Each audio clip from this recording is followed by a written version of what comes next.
கர்த்தருக்கு ஸ்தோத்திரம். சங்கீதம் 103. என் ஆத்துமாவே கர்த்தரை ஸ்தோத்திரி, என் முழு உள்ளமே அவருடைய பரிசுத்த நாமத்தை ஸ்தோத்திரி. என் ஆத்துமாவே கர்த்தரை ஸ்தோத்திரி, அவர் செய்த சகல உபகாரங்களையும் மறவாதே. அவர் உன் அக்கிரமங்களையெல்லாம் மன்னித்து உன் நோய்களையெல்லாம் குணமாக்கி உன் பிராணனை அழிவுக்கு விலக்கி மீட்டு உன்னை கிருபையினாலும் இரக்கங்களினாலும் முடிசூட்டி நன்மையினால் உன் வாயை திருப்தியாக்குகிறார். கடுகுக்கு சமானமாய் உன் வயது திரும்ப வாழ வயது போலாகிறது. ஒடுக்கப்படுகிற யாவருக்கும் கர்த்தர் நீதியையும் நியாயத்தையும் செய்கிறார்.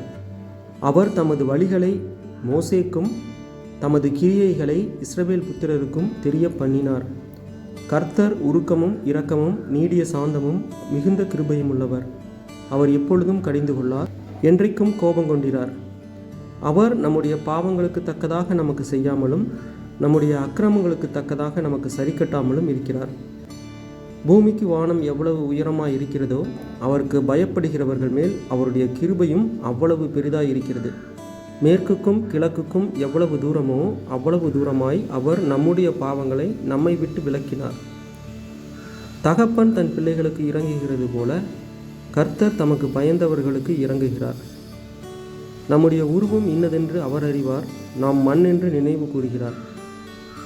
மனுஷனுடைய நாட்கள் புல்லுக்கு ஒப்பாய் இருக்கிறது, வெளியின் புஷ்பத்தை போல் பூக்கிறான். காற்று அதன் மேல் வீசினவுடனே அது இல்லாமற் போயிற்று, அது இருந்த இடமும் இனி அதை அறியாது.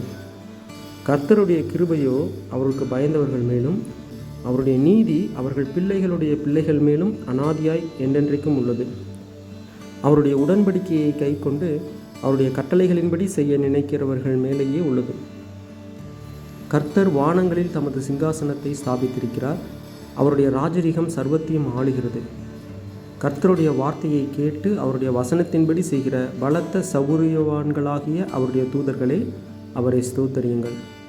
கர்த்தர் ஆளுகிற எவ்விடங்களிலுமுள்ள அவருடைய சகல கிரியைகளே, அவரை ஸ்தோத்தரியுங்கள். என் ஆத்துமாவே கர்த்தரை ஸ்தோத்தரி. ஆமென்.